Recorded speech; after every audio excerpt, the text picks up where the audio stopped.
नमस्कार. श्रीमद भगवद्गीता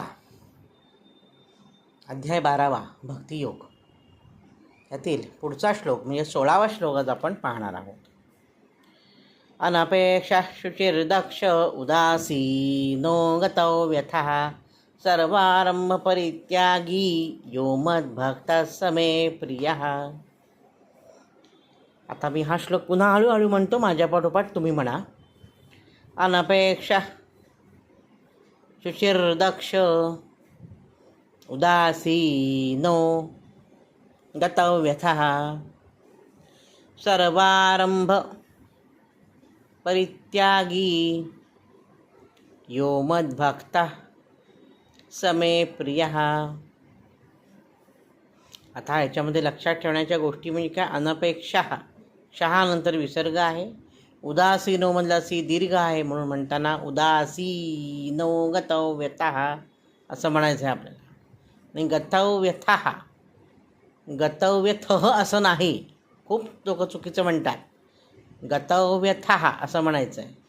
सर्वारंभ परित्यागी मधला ही दीर्घ आहे, म्हणून सर्वारंभ परित्यागी यो मद्भक्तः स मे प्रियः. प्रियः प्रिया प्रियः नाही, प्रियः असं अर्थ पाहूया. अनपेक्षा, ज्याला कसली अपेक्षा नाही. मला हे मिळू दे, मला ते मिळू दे, माझ्याकडे गाडी येऊ दे, मी मोठा दर बाईक घेईन, मग बाईक मी कुठली वेही घेईन, कावासाकी घेईन, त्याच्यानंतर बुगाटी गाडी घेईन, मग अमुक घेईन. ही आकांक्षाने आपलं काही संपत नाही. आपण त्याच्या मागे अगदी मृगजळासारखे धावत सुटतो, हाती काही राहत नाही. त्याच्यामुळे मृगजळाच्या मागे धावू नये, आकांक्षेने रहित असावं. म्हणजे फाजील इच्छा असू नये असं म्हणणं आहे त्याचं. आता उद्या तुम्ही म्हणाल, हो मग पहिला नंबर माझा शाळेमध्ये आहे, माझा पहिला नंबर यावा ही आकांक्षा मला नसावी का? नाही, ही चुकीचं आहे. ती आकांक्षा असतेच पाहिजे. की वर्गात पहिला यावा, माझा पहिला नंबर यावा, ही चांगली आकांक्षा आहे. अनाठाई आकांक्षा नाही. त्याच्यासाठी तुमच्या आयुष्यात काहीतरी चांगला फरक पडणार आहे. त्याच्यासाठी तुम्ही अभ्यास जोमाने कराल आणि तुम्हाला पहिला नंबर मिळेल. शुचिर्दक्ष, शुचिर्दक्ष म्हणजे आत आणि बाहेर शुद्ध. शुद्ध म्हणजे शुद्ध. शुद्ध म्हणजे काय? शुद्ध म्हणजे काय? डेटॉलने आंघोळ केल्यानंतर किंवा काही प्राशन केल्यानंतर, काही एखादी पेय प्यायल्यानंतर काही शुद्धत्व येत नाही तुम्हाला.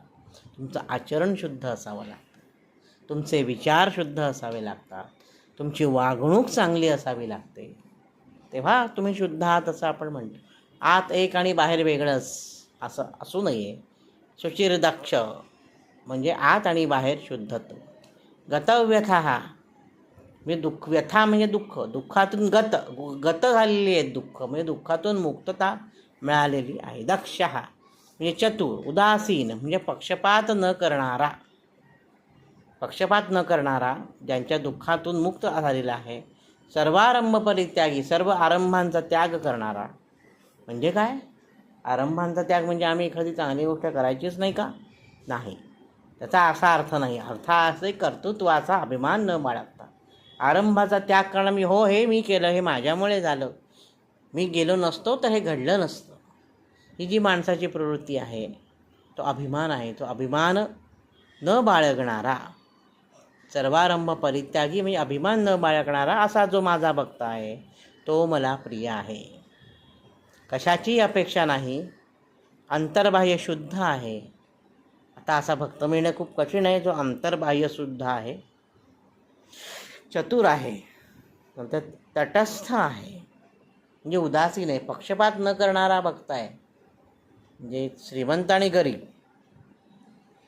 यांच्यामध्ये भेद न करणारा असा माझा भक्त.